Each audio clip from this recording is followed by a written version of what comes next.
आहे कुठलंही घर, ऑफिस, दुकान किंवा कुठलीही मोकळी जागा यातील ऊर्जा तपासण्याची प्रक्रिया म्हणजे वास्तू स्कॅनिंग आहे. बर स्कॅनिंग सांगतं की तुम्ही आहे त्या वास्तूतील जेव्हा ऊर्जा संतुलित करा तेव्हा तुमच्या वास्तूतील नकारात्मक स्पंदनं ही हळूवारपणे हळूहळू निघून जातील किंवा ती न्यूट्रलाइज होतील. म्हणजे तुमचं जे काही आयुष्य आहे किंवा आयुष्यात येणारे अडथळे आहेत हे कमी होण्यास नक्कीच मदत होईल.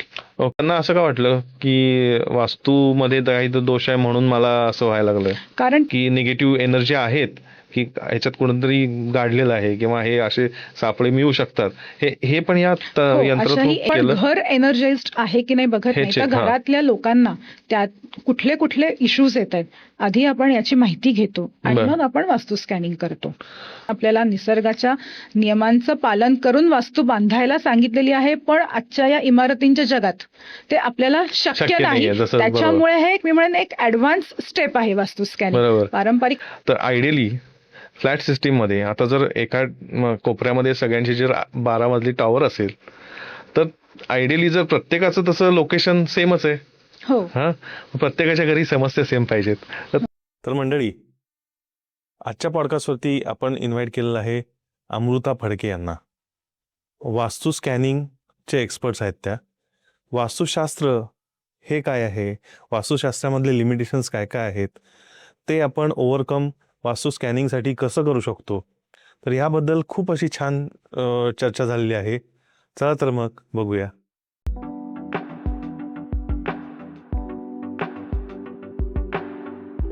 नमस्कार मंडळी, गोलगप्पावरती नेहमीप्रमाणे एक नवीन विषय घेऊन येतोय आणि आपल्याबरोबर अमृता फडके आपल्याबरोबर आहेत. तर त्या कशाबद्दल बोलणार आहेत, तर हा विषय आहे वास्तूशी रिलेटेड.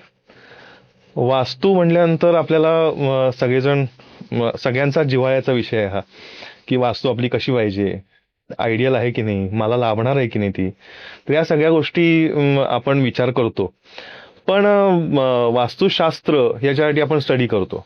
वास्तुशास्त्रामध्ये पण कसं आहे की बाबा आपण जर बंगला घेतला तर गोष्ट वेगळी आहे, पण फ्लॅट सिस्टीममध्ये सगळ्या गोष्टी होतात का, सगळ्या गोष्टी जशा पाहिजे तशा भरभराटीसाठी सुटेबल होतात का, तर या सगळ्या गोष्टींचे प्रश्न खूप आहेत, प्रत्येकालाच असतात. आणि त्यामुळं एक वास्तू स्कॅनिंग म्हणून पण एक कन्सेप्ट अशी आली आहे, तर ती पण काय आहे ही आपण त्यांच्याकडून जाणून घेणार आहे. तर नमस्कार मॅडम, गोलगप्पावरती स्वागत आहे. तर जसं आपण डिस्कशन मी सुरुवात केली, तर काय आहे वास्तू स्कॅनिंग, किंवा मेन आपण असं सुरुवात करू की तुमचं बॅकग्राऊंड काय आहे? ओके, माझं नाव सौ अमृता योगेश फडके आहे. मी BE इन्स्ट्रुमेंटेशन आहे. मी काही वर्ष माझं शिक्षण झाल्यावर नोकरी करत होते, पण माझं मन त्या नोकरीमध्ये रमत नव्हतं. नंतर काही कारणाने मला त्या नोकरीमध्ये ब्रेक आला. त्यानंतर वास्तुशास्त्र हे माझ्या आयुष्यात आलं. वास्तुशास्त्र शिकत असता असता मला असं जाणवलं की वास्तुशास्त्र या शास्त्राला सुद्धा काही मर्यादा आहेत. कारण आजची जी फ्लॅट संस्कृती आहे तिथे आपण वास्तुशास्त्राचे सगळे नियम लागू करूच हे होऊ शकत नाही. वास्तुशास्त्राचा अभ्यास करता करता वास्तू स्कॅनिंग सुद्धा मी शिकले आणि मग जेव्हा मी ही दोन्ही शास्त्र शिकले तेव्हा मला असं जाणवलं की आजच्या फ्लॅट संस्कृतीमध्ये वास्तुशास्त्रातले सांगितलेले नियम आपण पूर्ण करू हे शक्य नाही.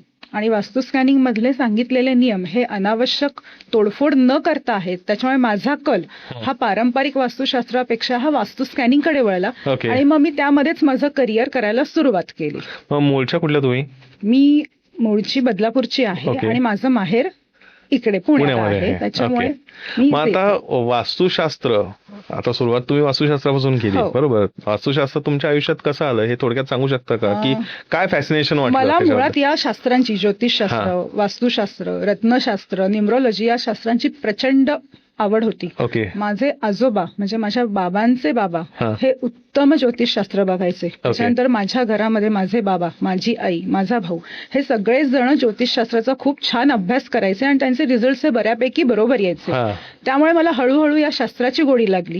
पण मला ज्योतिषशास्त्रापेक्षा माझा जास्त कल हा वास्तुशास्त्राकडे पहिल्यापासूनच होता. त्याच्यामुळे मी ते शिकत गेले आणि मग वास्तू स्कॅनिंग पण माझ्या आयुष्यात आलं. मग वास्तुशास्त्र हे वास्तुशास्त्र शिकता शिकता म्हणजे वास्तू स्कॅनिंग कडे तुम्ही वळलाच. हो, पण असं म्हणजे एक म्हणजे ह्या स्टडी करण्यासारखं का असं वाटलं की वास्तुशास्त्र हा का वेगळा आहे? आता बघा, पूर्वीची जी घरं होती हा ती कशी होती की सूर्यप्रकाश, हा मोकळी हवा, शुद्ध जागा. चुकलं.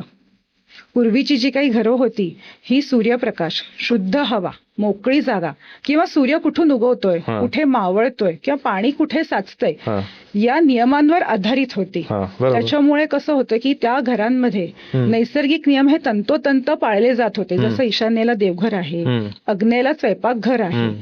त्यामुळे त्या घरातलं दिशा, पंचतत्व आणि निसर्ग यांचं खूप छान समतोल होत होता. हम्म. पण आत्ताच्या फ्लॅट संस्कृतीमध्ये निसर्गाच्या आपण खूप म्हणजे निसर्गापासून खूप लांब आलेलो आहोत. हम्म. त्यामध्ये आपण निसर्गाच्या नियमांचं पालन हे करू शकत नाही, कारण का आजकालच्या फ्लॅट संस्कृतीमध्ये सगळ्यांनाच ईशान्येला देवघर हे मिळेलच असं सांगता येत नाहीये. बरोबर. सगळ्यांच्याच घरी अग्नेयेलाच स्वयंपाकघर असेल किंवा सगळ्यांच्या घराचाच एंट्रन्स हा पूर्व पश्चिम असेल हे नाहीये. बरोबर. इथे वास्तू स्कॅनिंग खूप महत्वाची भूमिका मग बजावतं. काय आहे वास्तू स्कॅनिंग म्हणजे? वास्तू स्कॅनिंग म्हणजे काय? कुठलंही घर, ऑफिस, दुकान किंवा कुठलीही मोकळी जागा यातील ऊर्जा तपासण्याची प्रक्रिया म्हणजे वास्तू स्कॅनिंग आहे. बर. कसं आहे की प्रत्येक वास्तूमध्ये आपली पृथ्वीची चुंबकीय शक्ती, आपले मानवी विचार, दिशांची ऊर्जा, पंचतत्वांची ऊर्जा हम्म. याचा एकत्रित परिणाम होत असतो. हम्म. त्यामुळे त्या जागेतील वास्तूतील ऊर्जा ही असंतुलित होते. तर ओके. वास्तू स्कॅनिंग काय करतं की त्या जागेतील, त्या वास्तूतील ऊर्जा कशी आहे, कुठे अडलेली आहे का, कुठे नकारात्मक झोन तयार झालेले आहेत का, कुठे सकारात्मक प्रवाह हा अडलेला आहे का, याचा संपूर्ण रिपोर्ट हे आपल्याला वास्तू स्कॅनिंग देतं. पारंपरिक वास्तुशास्त्र हे जे आहे हा पूर्णपणे दिशांचा अभ्यास आहे की दिशांनुसार घराची रचना, मांडणी, दरवाजे कुठे आहेत याचा अभ्यास केलेला आहे. पण वास्तू स्कॅनिंग काय म्हणतं की आपल्या उपलब्ध जागेमध्ये तुम्ही ऊर्जा संतुलित करून तुम्ही तुमचं आयुष्य हे आनंदी आणि सुखकर करू शकता. ओके. म्हणजे आता हे जाणवतंय की वास्तू स्कॅनिंग हे एनर्जीवरती अवलंबून Yes. आहे. पूर्णपणे ऊर्जाशास्त्र आहे. बरोबर. आणि वास्तुशास्त्र हे दिशांवरती अवलंबून दिशांवर आहे. आधारित आहे. बरं. दोघांचाही हेतू हा एकच आहे की घरातील ऊर्जा हा. ही सकारात्मक किंवा घरामध्ये स्थैर्य हे नांदावं. पण दोघांचाही एक दिशांवर आहे आणि एक ऊर्जेवर आहे. बरोबर. कारण बरोबर. वास्तुशास्त्र काय सांगतंय म्हणजे ऑब्व्हियसली सगळे जे आहेत निगेटिव्ह एनर्जी पासून दूर राहणे येस, आणि पॉझिटिव्ह एनर्जी मध्ये जगणे जगणे हे जर बरोबर. असेल तर प्रत्येकाची माइंडसेट ही पॉझिटिव्ह कडे जाऊ नक्कीच, शकते. नक्कीच. आणि त्याच्यामध्ये वास्तुशास्त्र काय सांगतं की या दिशांमध्ये जर तुम्ही केलं तर तिथले जे प्रवाह आहेत, तिथली जी एनर्जी आहे ती तुम्हाला त्या दृष्टीने, आता फॉर एक्झाम्पल मला असं माहिती की एंट्रन्स हा पूर्वेकडे असलेला, पूर्व पश्चिम असलेला तो चांगला, पण सगळ्यांनाच मिळेल असं नाही. बरोबर. किंवा पूर्वेकडे किंवा ईशान्येकडे कसं आहे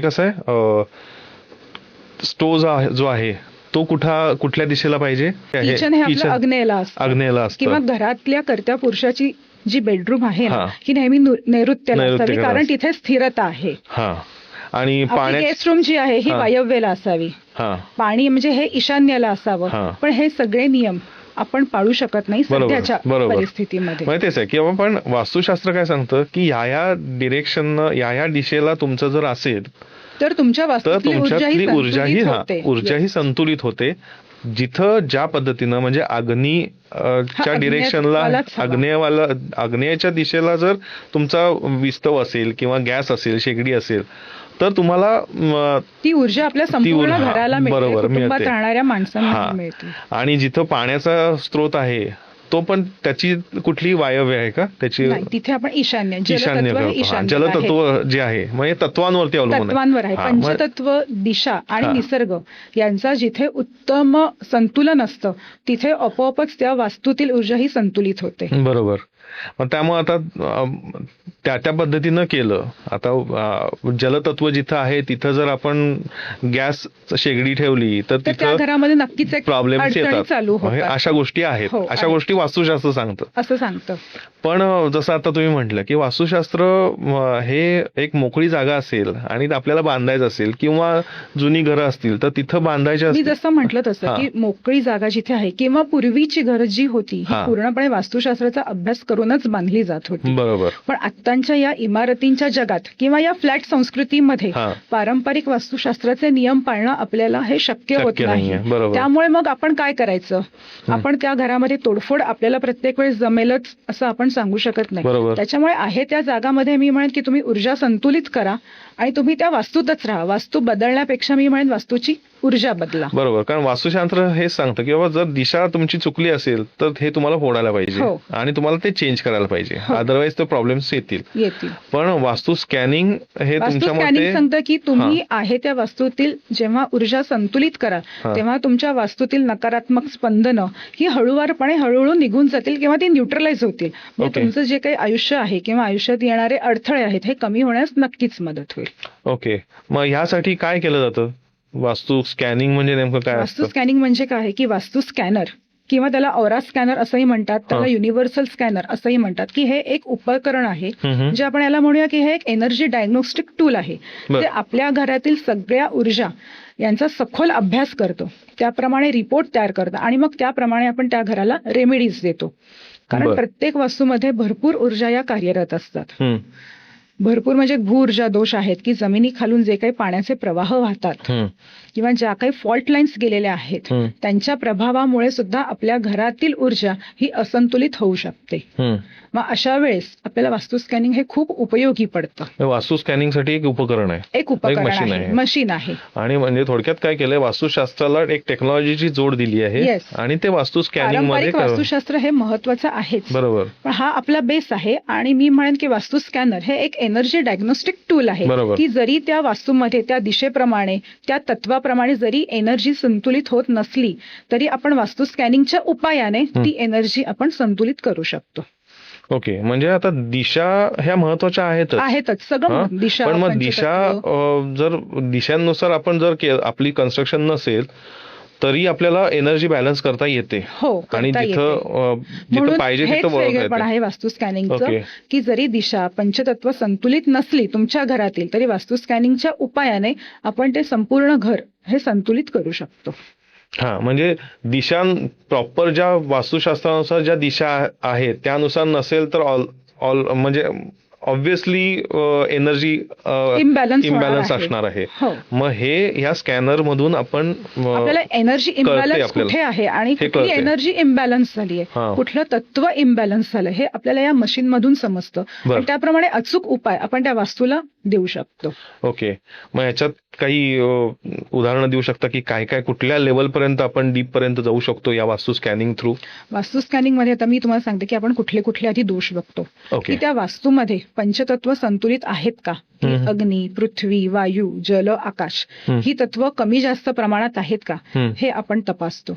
दुसरी गोष्ट म्हणजे ज्या काही 8 दिशा आहेत पूर्व, पश्चिम, दक्षिण, उत्तर, ईशान्य, आग्नेय, वायव्य आणि नैऋत्य या दिशा समतोल आहेत की नाहीत त्या वास्तूमध्ये हेही आपण तपासून बघतो. त्याचप्रमाणे त्या वास्तूला कुठल्या ग्रहांच्या कुठल्या रत्नांच्या ऊर्जेची आवश्यकता आहे का हेही आपण त्याच्यामध्ये बघतो की कधी कधी त्या वास्तूला रवीची एनर्जी ही कमी पडत असते. मग अशा वेळेस आपण त्यांना त्याप्रमाणे हे उपाय दिलेले असतात. कधी कधी ज्या काही ऊर्जा ज्या आपल्या डोळ्यांना दिसत नाहीत हे निगेटिव्ह झोन्स असतात, हिडन ब्लॉक एनर्जी असते ती सुद्धा आपल्याला या वास्तू स्कॅनिंग मधून समजू शकते. त्यामुळे मला असं वाटतं की हे शास्त्र सध्याच्या काळात खूपच उपयुक्त आहे, ऍडव्हान्स आहे. मला तेच की ह्यामुळं उपयोग आता दोष कसे घालवू शकतो आपण किंवा दोष कसे कळतात त्याच्यातून? दोष मी म्हटलं तसं की जेव्हा आपण ते जे आपलं टूल आहे वास्तू स्कॅनर या स्कॅनर मधून आपल्याला त्या वास्तूतले हे सगळे दोष समजतात की कुठले कुठले दोष त्या वास्तूत आहेत. आता बघा खूप घरांमध्ये अनेक वेळेला आजारपण नंतर मानसिक किंवा शारीरिक त्रास खूप असतात. अशा वेळेस वास्तू स्कॅनिंगने आपल्याला त्या समस्येचं मूळ कारण कळतं की या घरात या समस्या सारख्या सारख्या का होत आहेत, वारंवार आजारपण का येतात किंवा आर्थिक प्रगती का होत नाहीये. त्याच्यामुळे आपल्याला हे मूळ कारण समजल्यामुळे आपल्याला तिथे अचूक उपाय हे करता येतात. ओके.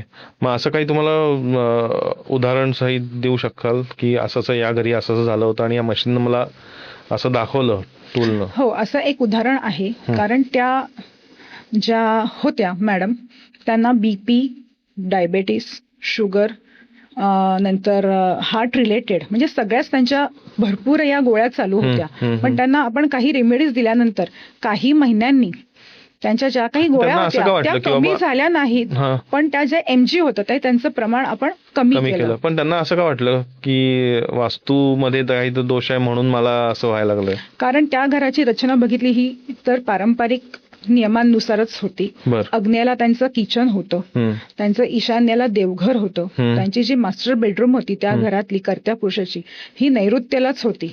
तरीही त्यांना जे येणारं वारंवार आजारपण होतं म्हणून त्यांनी आम्हाला विचारलं की हे असं का होतंय.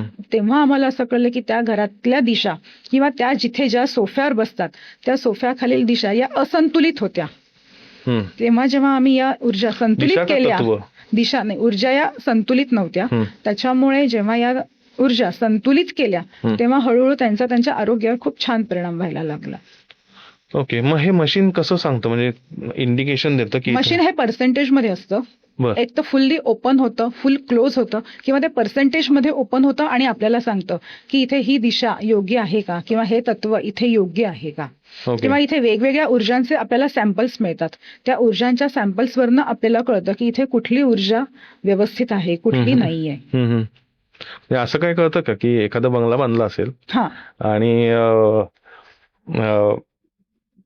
तिथं काहीतरी त्रास आहे, त्या लोकांना झोप लागत नाही, पण म्हणजे थोडक्यात असं कळतं का की बाबा त्यांनी तुमच्याकडे अप्रोच केला आणि याच्यामध्ये अरे तुम्ही बंगला बांधलाय पण या खालती काहीतरी पुरलं होतं आणि सापळा आहे, असेही दोष आपल्याला कळतात ना. खूप वेळेला बघा अनेक लोक म्हणतात की मी झोपायला गेलो पण मला झोप नाही लागली, माझी पाठ ना खूप दुखत होती, किंवा मला सकाळी उठल्यावर ना फ्रेश वाटत नव्हतं. अशा वेळेस त्या वास्तूच्या खाली जमिनीखालून जे काही पाण्याचे प्रवाह गेलेले असतात, फॉल्ट लाईन गेलेले असतात, त्या ऊर्जांचा प्रभाव हा त्या रूम मध्ये हा सतत होत असतो. पण या ऊर्जा आपल्या डोळ्यांना न दिसणाऱ्या पण आयुष्यावर खोलवर परिणाम करणाऱ्या असतात. त्यामुळे मी म्हणेन की प्रत्येकाने हे वास्तू स्कॅनिंग करून त्या घरातील ऊर्जा म्हणा, दिशा म्हणा, पंचतत्व म्हणा संतुलित करावी. कारण कसं आहे की आता वाढतंय, म्हणजे पुणे वाढतंय, प्रत्येक शहर वाढत चाललंय. मग जिथं स्मशानभूमी होती किंवा काही आधी गाडलेल्या गोष्टी असतील तर त्या प्रेतांचे तिथं ज्या गोष्टी असतील तिथं माहित नसतं जागा घेताना, पण तिथं जर एखादी घर बांधलं आणि ते खणत असताना तिथं जर सापळे वगैरे काही जणांना सापडले असतील, काही जण म्हणतात की अरे काय ठीक आहे ते झालंय, आणि तिथं तसंच परत त्याच्यावरती कन्स्ट्रक्शन होतं, कारण तो जो मेन माणूस असतो त्याला तो एवढं काय मानत नसतो, पण नंतर त्यांना त्रास व्हायला लागतात. मग हे पण या यंत्रा थ्रू हे होऊ शकतं की अरे इथं हा प्रॉब्लेम आहेत आणि इथं खालती काहीतरी अशा शक्ती आहेत की निगेटिव्ह एनर्जी आहेत की ह्याच्यात कोणतरी गाडलेलं आहे किंवा हे असे सापळे मिळू शकतात.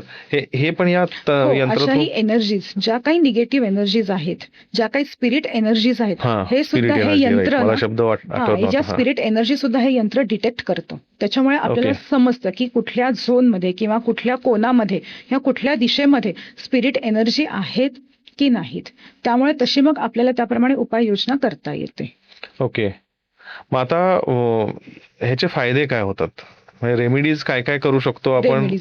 तर याचा सगळ्यात मोठा फायदा की पारंपरिक वास्तुशास्त्रामध्ये काहीही बदल करायचे असले तर तोडफोड ही सांगितली जाते. बांधकाम बदला, किचन बदला, एंट्रन्स बदला. पण वास्तू स्कॅनिंग मधले दिलेले जे काही उपाय आहेत त्याच्यासाठी कुठल्याही तोडफोड करायची मुळात कुठलीही गरज नाहीये. ज्या काही आपण रेमेडीज देतो त्या आपण तिथे ठेवायला देतो. त्यामुळे हे तोडा, ते बांधा, हे असं काही करावं लागत नाही. कारण आपण आता कळतोय की दिशेनुसार काही गोष्टी नाही आहेत. एनर्जीवरती आपण सगळा स्टडी आहे, तर त्यामुळे दिशांचं कन्सिडरेशन नाहीये, त्यामुळे तोडाफोड नाही. ईशान्येला टॉयलेट, ही अशीही अनेक घरं आहेत की ज्यांचं ईशान्येला टॉयलेट आहे आणि त्या घरामध्ये आजारपण म्हणा किंवा पैशाच्या संबंधित या अनेक अडचणी येतात. अशा वेळेस आपण त्यांना ईशान्य दिशेला ठेवायला रेमेडीज देतो, पण आपण त्यांना ते टॉयलेट फोडा किंवा इकडचं टॉयलेट उचलून तिकडे करा असं आपण सांगत नाही. मग आता रेमेडीज एखादी काय असू शकते? रेमेडीज म्हणजे बघा की आपल्या दैनंदिन जीवनात आपल्या घरात खूप लोक येत जात असतात. बरोबर. प्रत्येक माणूस हा आनंदी आणि आनंद घेऊन येणारा नसतो. हम्म. त्या माणसाच्या मनात घृणा असेल, द्वेष असेल, मत्सर असेल, काही असू शकतं. बरोबर. आणि जेव्हा ती माणसं या सगळ्या भावना घेऊन आपल्या घरात येतात हम्म. तेव्हा आपल्या घरातली ऊर्जा ही थोड्याफार प्रमाणात ही असंतुलित होते. हम्म. म्हणून आपण क्लायंटना एक एनर्जी एंट्रन्स एनर्जी न्यूट्रलायझर ही एक रेमेडी देतो, बरं. जी आपण त्या एंट्रन्सवर लावतो, ज्यामुळे या ज्या काही भावना आहेत नकारात्मक या आपल्या घराच्या बाहेर राहून फक्त सकारात्मक भावनाच या घरात येतात. ओके. आणि अजून एक अशी एक रेमेडी आहे की टॉयलेट प्रोटेक्टर, की पूर्वीच्या घरी जे शौचालय होतं हे घराच्या बाहेर होतं. त्याच्यामुळे जी काही टॉक्सिक एनर्जी जमायची ही तिथेच राहायची, ती ग्राउंडिंग व्हायची. पण आत्ताच्या फ्लॅट सिस्टीम मध्ये टॉयलेट हे आपल्या घरात आहेत किंवा मास्टर बेडरूम मध्ये टॉयलेट अगदीच जवळ असतं.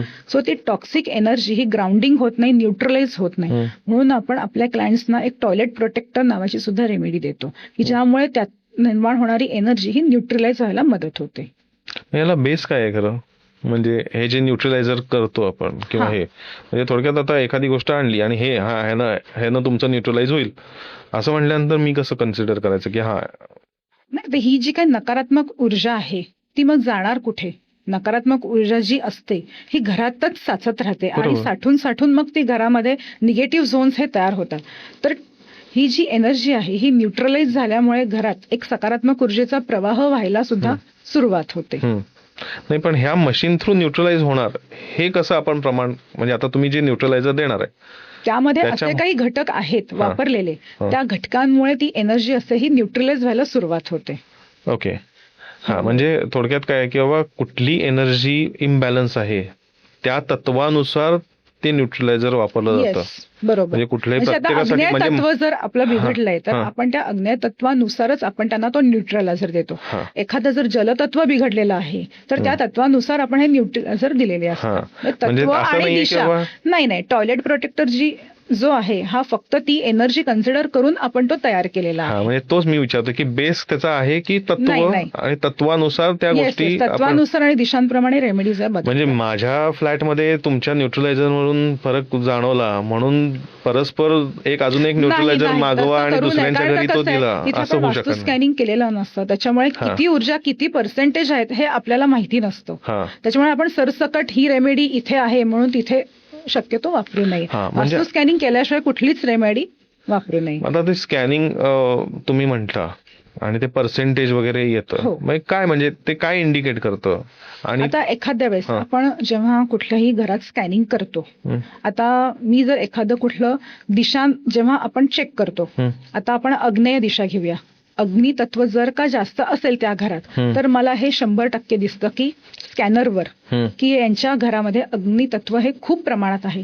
त्यामुळे त्या घरातील लोकांमध्ये ताणतणाव असू शकतो किंवा त्या सदस्यांपैकी कोणालाही ऍसिडिटीचा खूप त्रास असू शकतो. त्याच्यामुळे आपण ज्या काही रेमेडीज देतो त्या वास्तूतल्या ऊर्जांचा प्रभाव आणि त्या वास्तूतल्या ऊर्जांचा त्या घरातल्या माणसांवर होणारा प्रभाव हे बघून मग आपण त्या रेमेडीज देतो. ओके.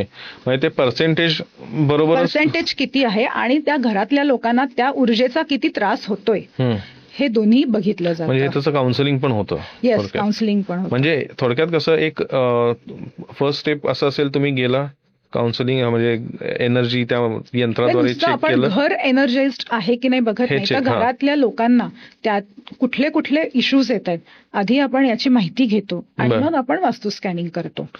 ओके. मग त्या दृष्टीनं मग हेच तुम्हाला म्हणजे थोडक्यात तुम्हाला एक क्लू मिळतो की अरे हे या गोष्टी असू शकतो. एक प्रोबॅबिलिटी येते. प्रॉब्लेम बघून आपल्याला एक साधारणपणे अंदाज येऊ शकतो. मग आता ते पर्सेंटेज जे येतं मग त्यानुसार पण असं असतं की बाबा हे पर्सेंट फॉर एक्झाम्पल 50% आलं एखाद्याच्या घरी, एखादी गोष्ट असेल XYZ, एखादं तत्व जर 50% तिथं इम्बॅलन्स दिसत असेल, एखाद्याच्या घरी 70% दिसत असेल, तर प्रत्येकाला जे काही यंत्र तुम्ही देता तर ते वेगळं वेगळं असेल. पर्सेंटेज वाईज प्रमाणेच आपण रेमेडी द्यायच्या, कुठल्या नाही द्यायच्या याचा विचार केला जातो. आणि हे यंत्र कुठे मिळतं? हे यंत्र हे सगळीकडे आपलं म्हणजे मी म्हणेन हे Amazonवर पण मिळतं, वेबसाईट्स आहेत तिथेही मिळतं.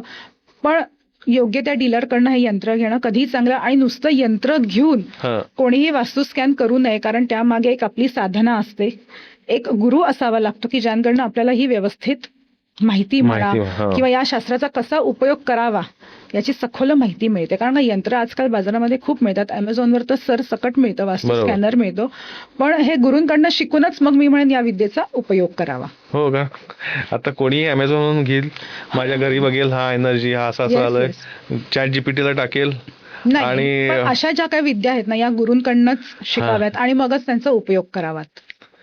असं काही झालंय का की बाबा असं विचार कोणी क्लायंट आलाय का की बाबा मी केलंय, माझ्याकडं यंत्र आहे आणि मी हे केलंय आणि हे तरी सुद्धा मला प्रॉब्लेम येतोय आणि तुम्ही येऊन बघणार का, असं कधी झालंय? हो, असं होतं. कारण मी म्हटलं तसं की ही जी काही आहेत शास्त्र, ही आध्यात्मिक शास्त्र आहेत आणि बरोबर. आध्यात्मिक शास्त्रासाठी तुमची स्वतःची वैयक्तिक साधना आणि गुरूंचं मार्गदर्शन हे खूप महत्वाचं असतं. बरोबर. उद्या तुम्हीही म्हणाल की मी स्कॅनर घेतो आणि मी चेक करतो माझ्या घरात एनर्जी कसं आहे, पण मी तेच म्हणते की गुरूंच्या मार्गदर्शनाशिवाय आपण हे ॲक्युरेट करू शकत नाही. कारण त्यांना त्यांचे खास गळगे हे व्यवस्थित माहीत असतात. स्कॅनर हातात ठेवल्यावर तो फिरणारच आहे. तो बरोबर. गोल फिरेल, उजवीकडे फिरेल, डावीकडे फिरेल, पण तो प्रॉपर ठिकाणी फिरणं हे खूप महत्वाचं आहे आणि हे ज्ञान फक्त आपल्याला आपले गुरुच देऊ शकतात. म्हणजे कसं असतं ते दिसायला, काय म्हणजे जस्ट एक यंत्र आणि त्याला हा, म्हणजे एलरॉड जसे असतात, हा पण एलरॉड सारखंच आहे, पण आता त्याला एक वेगळं रूप दिलेलं आहे. त्याच्यामुळे ते जरा छान दिसतं. ओके, म्हणजे ऍस्थेटिकली वेगळं आहे पण त्याच्यात वेगळं त्याला, येस, हा. पण त्याच्या आतलं जे काही मेकॅनिझम आहे हे ऊर्जा शोधणं ऊर्जा शोधणं हे हेच आहे. मग त्याच्यातून व्यवस्थित सगळ्या कुठली ऊर्जा हो, म्हणजे जसं missing आहे, या पंचतत्व सगळ्या आहे गोष्टी म्हणा, दिशा आहेत, जमिनीखालील जे काही ऊर्जा आहे त्याचा आपल्या वास्तूवर किती परिणाम होतोय, किंवा आता आपल्या घरात, ऑफिसमध्ये आपण वायफाय आहेत, मोबाईल टॉवर्स आता गल्लोगल्ली झालेले आहेत. बरोबर. त्यामुळे आपल्या घरातली ही विद्युत आणि चुंबकीय पण ऊर्जा ही बिघडू शकते. तर हे सुद्धा आपल्याला वास्तू स्कॅनर व्यवस्थित सांगतो की तुमच्या घरात इलेक्ट्रोमॅग्नेटिक पोल्युशन आहे की नाही, किंवा रेडिएशनचा कुठला त्रास त्या वास्तूवर होतोय का, हेही आपल्याला वास्तू स्कॅनिंग खूप चांगल्या प्रकारे दाखवतं. मग तो जो स्कॅनर आहे, आता तुम्ही म्हटला की रेडिएशन किंवा हे, तर कुठल्या रेडिएशनचा प्रभावामुळे त्या स्कॅनरची रिडिंग अनेक चुकीचं असू शकतं का, होऊ शकतं का? होऊ शकतं ना, होऊ शकतं असं. कारण कसं आहे ना, ऊर्जा ज्या आहेत ना, कधी कधी जेव्हा आपण स्कॅनर घेऊन त्या वास्तूमध्ये जातो तेव्हा स्कॅनर कधी कधी काय होतं की इतक्या ऊर्जा असतात, प्रचंड प्रमाणात ऊर्जा किंवा खूप निगेटिव्ह झोन्स असतात. सो स्कॅनर आपल्याला ते सतत दाखवत असतो की इथे हा निगेटिव्ह झोनच आहे. किंवा अजून तुम्ही एक डंब एनर्जी, म्हणजे घरामध्ये कधीतरी नकारात्मक एनर्जी ही साठू शकते, तर ती कुठल्या ठिकाणी साठलेली आहे खूप स्ट्रॉंगली आपल्याला स्कॅनर दाखवतो. ओके, जास्त मी डीपली जात नाहीये त्या स्कॅनर बद्दल. फक्त मला असं विचारायचं आहे की आता तुम्ही म्हटलं की डम एनर्जी आहे किंवा निगेटिव्ह एनर्जी आहे, पॉझिटिव्ह एनर्जी आहे, तर हे या स्कॅनर मधून कसं कळतं की ही पॉझिटिव्ह एनर्जी आहे किंवा तसेच हे निगेटिव्ह? वेगवेगळे सॅम्पल्स आपण स्कॅनरला अटॅच करतो वेगवेगळ्या एनर्जीचे, आणि ते स्कॅनर अटॅच केल्यावर आपल्याला स्कॅनर ते बरोबर पर्सेंटेज की किती प्रत्येक एनर्जीचं पर्सेंटेज आहे हे तिथे आपल्याला दिसतं. स्कॅनर घेऊन जेव्हा आपण पूर्ण ती वास्तू फिरतो तेव्हा प्रत्येक सॅम्पल घालून आपण त्या पूर्ण वास्तूत फिरत असतो. किंवा आता मला सुरुवातीला जर नकारात्मक ऊर्जा दिसली तर ती सगळीकडेच असेल असं नाही, तर कुठले कुठले नकारात्मक एनर्जीचे झोन्स आहेत हे मला आधी चेक करावं लागतं. त्याच्यामुळे मी प्रत्येक सॅम्पल घालून त्या घरातली एनर्जी चेक करते आणि मग त्यातून आपल्याला कळतं की त्या वास्तूमध्ये ऊर्जा किती असंतुलित झालेली आहे. म्हणजे हा कधी विचारच केला नाही की आपण प्रत्येक वेळा म्हणतो की निगेटिव्ह एनर्जी, पॉझिटिव्ह एनर्जी, डम एनर्जी, म्हणजे ही कुठेतरी फ्रिक्वेन्सी आहे, वेव्हज आहेत. बरोबर आहे. आणि मग ते पण कोणीतरी कॅप्चर केलं असणार आहे की बाबा ह्याला हे असे असतील तर याला निगेटिव्ह एनर्जी म्हणतात, त्याची फ्रिक्वेन्सी ही आहे. प्रत्येक पॉझिटिव्ह एनर्जी म्हणते तर हे असेल. आणि मग त्या सेट एनर्जी ज्या आहेत त्या आपल्या यंत्राला त्यांनी गाईड केलेल्या आहेत की ह्या एनर्जीशी तुला कुठली मॅच होती आहे, त्यानुसार तुला ते कळेल. या एनर्जीचा भरपूर अभ्यास झालेला आहे आणि त्याप्रमाणे ती फ्रिक्वेन्सी रेंज सेट केलेली आहे आणि त्यामुळेच ते आपल्याला पटकन समजतं की कुठली एनर्जी तिथे कार्यरत आहे. ओके. आणि मग साधारणतः हे जे शास्त्र आहे म्हणजे वास्तू स्कॅनिंग, हे किती वर्षापासून आता रिसेंटली झालेलं आहे? ही आत्ताच आलेली आधुनिक पद्धत आहे. ओके. आणि कसं आहे की वास्तू स्कॅनिंग हे अपील जास्त होण्यामागचं कारणही हेच आहे की डोळ्यांना न दिसणारी अदृश्य ऊर्जा ही आपल्याला समजते, त्याच्यामुळे मला ती जास्त अपील झाली.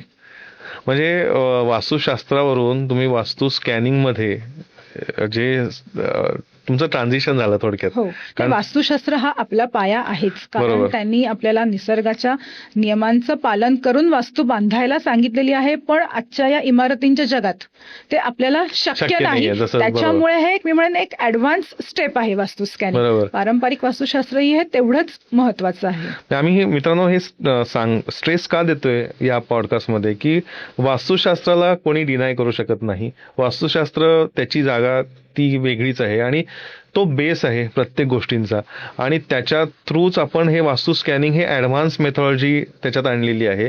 आणि ती जसं मॅडम सांगतायत की फ्लॅट सिस्टीम ही सगळीकडे आता होतीये, तर त्यामुळं त्याला बॅलन्स करणं हे करण्यासाठी म्हणून वास्तू स्कॅनिंग हे हो, तुम्ही नक्कीच. अप्लाय करणं हे गरजेचं आहे. नक्कीच. बरोबर ना? बरोबर आहे. मग आता वेगवेगळे फायदे ह्याच्यातून काय काय दिसले बघा, तुम्हाला? एक तर पहिला फायदा म्हणजे अनावश्यक तोडफोड मला टाळता आली. बरोबर. बरोबर आहे.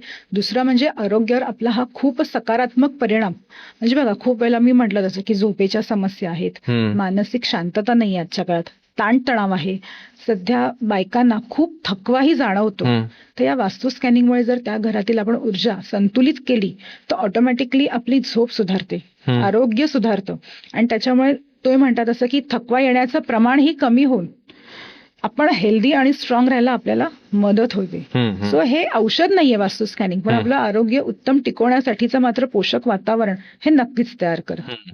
दुसरं म्हणजे आपला आर्थिक प्रवाह, कुठे काही आपल्याला आर्थिक अडचणी येत आहेत, हम्म. आपल्या काही व्यवसायात अडचणी आहेत, हम्म. तर या वास्तू स्कॅनिंगमुळे त्याही नलिफाय होतात आणि आपल्याला एक फायनान्शियली स्टेबिलिटी पण ही खूप चांगली मिळते. नंतर आपलं वैयक्तिक म्हणाल तर आपला स्वतःचा कॉन्फिडन्स हा खूप छान बूस्ट होतो, हम्म. किंवा आपला फोकस हा खूप चांगला वाढतो. कारण किंवा आपल्याला असं कधी कधी वाटतं की मी हे करू शकेन का, की मला हे जमणार आहे का.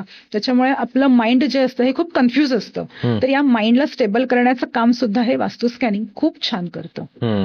आता जर लेटेस्ट उदाहरण घ्यायचं असेल तर हा पॉडकास्ट. हम्म. इथे जिथे आता आपण पॉडकास्ट करतोय, या जर आपण वास्तूतली ऊर्जा संतुलित केली हम्म. तर याचा परिणाम हा तुम्हाला फायनान्शियल स्टेबिलिटी देईलच, पण त्यातनं आपला जो काही कंटेंट आहे तो सुद्धा अजून अधिक प्रभावी व्हायलाही मदत होईल. तुमचे व्ह्युअर्स वाढतील, तुमचे सबस्क्रिप्शन्स वाढतील, म्हणजे या चॅनलला ही तेवढाच फायदा होऊ शकेल. ओके. कारण बरोबर आहे, कारण वास्तू जर अगदीच संतुलित असेल हा. तर त्याचा परिणाम हा सगळीकडे म्हणजे एवढ्या लेवल पर्यंत त्याचा फायदा होऊ शकतो, म्हणजे नक्कीच, एवढ्या नक्कीच. डीप पर्यंत. ते श्रोत्यांना आहे तुमचं जे गोलगप्पा युट्यूब चॅनल चॅनल आहे ते जास्तीत जास्त अपील व्हायला मदत होईल. म्हणजे इथली एनर्जी मी इम्बॅलन्स जी जर असेल, जर चेक केल्यानंतर, तर Yes. ती त्याला प्रॉपर जर रेमेडीज जर दिली नक्कीच. तर त्याला एक वेगळी डिरेक्शन नक्कीच, मिळू नक्कीच. शकते. हो. हे असं पण ह्याच्यातून असंही होऊ होऊ शकतं, म्हणजे शकतं. ह्या लेवल पर्यंत प्रत्येकाला त्याचा फायदा होऊ शकतो. होऊ जसं शकतो. आता गोलगप्पावरती आहे म्हणून गोलगप्पाच्या रिलेटेड मॅडमनी सांगितलं. नाही, म्हणजे कुठल्याही जागेतील बरोबर. आपण एनर्जी संतुलित करू शकतो. बरोबर. म्हणजे थोडक्यात कसं आहे की असं होतं ना की बाबा एखाद्याच्या नवीन घर घेतलेलं असतं किंवा सेकंड हँड घर घेतलेलं असतं एखाद्यानं त्याच्या फायनान्शियल याच्यानुसार, आणि असं होतं की सगळ्याच गोष्टी यार ठीक आहे थोडंफार वास्तुशास्त्रानुसार आहे, पण सगळ्याच गोष्टी काहीतरी बाबा हेच बिघडतंय, कुठली मशीन जे काय घेतोय तो पण बिघडतंय, त्याच्यानंतर मग पुढं काहीतरी झालं, कोणतरी आजारी पडतंय. अरे मग नवीन घरात आल्यानंतर हे असं कसं, मग ऑलरेडी खर्च करून घेतलेलं असतं बरंचसा नवीन घर किंवा बरोबर. जुनं जे काही सेकंड हँड जे घेतलेलं असतं, आणि त्याच्यात परत ह्या सगळ्या गोष्टी जर चॅलेंजेस यायला लागले तर खूपच हताश होऊ शकतो. आणि याच्यामुळे काय होतं की ना, आपला ना मग वास्तुशास्त्रावरचा विश्वासही लगेच उडतो की अरे मी हे बदल करूनही मला अपेक्षित रिझल्ट का मिळत नाही. बरोबर. कारण काय आहे की ती जरी आपण बदल हे केलेले असले त्या नियमांप्रमाणे, तरी त्या जागेतील ऊर्जा ही संतुलित आहे का, किंवा त्या ऊर्जांचा सखोल अभ्यास हा झालेला नसतो. कारण कसं आहे ना, प्रत्येक वास्तूमध्ये ही ऊर्जा कुठे अडलेली आहे, कुठे नकारात्मक ऊर्जा साठलेली आहे, किंवा सकारात्मक ऊर्जेचा प्रवाह कुठे खंडित झालेला आहे का, हे आपण तपासलेलं नसतं. आणि ही ऊर्जा आपल्या डोळ्यांना न दिसणारी असल्यामुळे आपण त्या गोष्टीचाही जास्त विचार करत नाही. बरोबर. त्यामुळे तुम्ही म्हणतात असं की अनेक वेळेला घर बदलूनही आपल्याला अपेक्षित बदल मिळत नाहीत, किंवा नियमांप्रमाणे घरात बदल करूनही आपल्याला अपेक्षित बदल साधता येत नाही. बरोबर. हो, तसंच आहे. ऍक्च्युली कसं आहे की फ्लॅट सिस्टीम आहे, तर आयडियली फ्लॅट सिस्टीम मध्ये आता जर एका कोपऱ्यामध्ये सगळ्यांची जर 12 मजली टॉवर असेल, तर आयडियली जर प्रत्येकाचं तसं लोकेशन सेमच आहे, हो, हा, प्रत्येकाच्या घरी समस्या सेम पाहिजेत, तर तसं नाहीये. तसं नाहीये. म्हणजेच प्रत्येकाच्या घरी येणारी एनर्जी म्हणजे हे प्रत्येक बेस घरातली एनर्जी वेगळी वेगळी असते. असते. अदरवाईज सगळ्यांना तोच आता प्रॉब्लेम सगळ्यांना असतो. तोच प्रॉब्लेम झाला. असं प्रत्येक घरातली एनर्जी म्हणा, वातावरण म्हणा, हा त्या घरात असलेले लोकांची ऊर्जा ही वेगवेगळी आहे. हा त्याच्यामुळे एकच फरक किंवा एकच उपाय हा सगळीकडेच होईल असं सांगू असं शकत नाही. नाही. नाही होत. तर त्यामुळं हे सगळं खेळ एनर्जीचा आहे मित्रांनो, की एनर्जी जसं आता मी म्हटलं की प्रत्येक फ्लोअर मध्ये जर कन्स्ट्रक्शन वाईज सगळ्यांच्या दिशा सेम आहेत, तरी प्रत्येकाच्या घरी प्रॉब्लेम्स हे वेगळे आहेत. तर ऑब्व्हियसली एनर्जी हा डिफरन्स हा प्रत्येकाच्या घरी असणार आहे. तर ह्या सगळ्यासाठी म्हणून वास्तुशास्त्र बरोबरच वास्तू स्कॅनिंग हे आपल्याला याच्यात इम्पॉर्टन्स दिसतंय, की बाबा याच्यातून एखाद्या असं वाटतं ना की बाबा या बेडरूममध्ये माझा अभ्यास चांगला होतो किंवा ह्या स्टडी रूममध्ये माझा अभ्यास चांगला होतो, पण या बेडरूममध्ये किंवा ह्या हॉलमध्ये मी गेलो की मला एवढं फोकस होत नाही. तर हे सगळं जे आहे ते वास्तुशास्त्रापेक्षा एनर्जी ब्लॉकेजेस ह्यामुळं या गोष्टी होऊ शकतात, आणि त्या जर त्याच्यावरती रेमेडीज व्यवस्थित झाल्या तर त्याला आपल्याला जे काय पाहिजे त्या गोष्टी आपल्याला त्याच्यातून अचीव्ह होऊ होऊ शकतो. शकतात. पण हे किती पर्सेंटेज मध्ये या गोष्टी आहेत पॉसिबिलिटी? नाही, कारण जर का घरातील ऊर्जा संतुलित झाली तर त्याचं आपलं आरोग्य, ताणतणाव, शिक्षण, नोकरी, व्यवसाय यातल्या सगळ्याच अडचणी या दूर होतात. त्याच्यामुळे आपलं जे जीवन आहे ते आनंदी व्हायला नक्कीच मदत होते. ओके, तर असा एक वेगळा विषय आपण घेतला. अजून काय सांगू शकता आपण याच्याबद्दल? मी असंच म्हणेन की प्रत्येकाने घर बदलण्यापेक्षा आपल्या घरातील ऊर्जा संतुलित करून जे काही येणारे अडथळे आहेत ते कमी करावेत, आणि प्रत्येकाने हे वास्तू स्कॅनिंग हे नक्की करावं. ग्रेट. म्हणजे आता ह्याच्यातून आपण असं कळलं की आपल्याला घर तोडफोड जर करायची नाहीये, पण आपल्याला प्रॉब्लेम्स तर आहेत, सगळ्यांनाच असतात कमी अधिक प्रमाणात.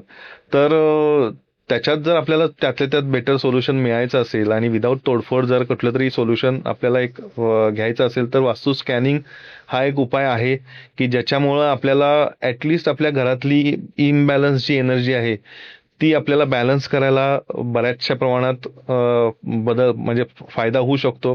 आणि ऑब्व्हियसली त्यांनी सांगितल्याप्रमाणे प्रत्येक घर वेगळं, प्रत्येक घरातली माणसं वेगळी, प्रत्येक घरांमध्ये येणारी माणसं वेगळी, त्यांचे इंटेन्शन्स वेगळे, अशा आणि अनेक अशा वेगवेगळ्या गोष्टींनी एनर्जी ट्रान्सफर घरामध्ये होत असते. तर त्यामुळं प्रत्येक घरामध्ये एनर्जी फ्लो हा वेगळा असतो, त्यामुळे प्रत्येक घरातले प्रॉब्लेम्स वेगळे असतात. तर ह्या सगळ्याचा अभ्यास हा वास्तू स्कॅनिंग थ्रू थोडाफार म्हणजे डीपमध्ये जाऊन आपण त्याचं सोल्युशन आपल्याला मिळू शकतं. या लेवलपर्यंत हे विज्ञान आपल्याला मिळालेलं आहे आणि आपलं हे डेव्हलप होत आहे. जसं म्हणतायत की बाबा आत्ताच आलेली ही टेक्नॉलॉजी आहे ज्याचा बेस वास्तुशास्त्र आहे, पण हे बऱ्याच प्रमाणामध्ये अजून ॲडव्हान्समध्ये या गोष्टी होत राहतील.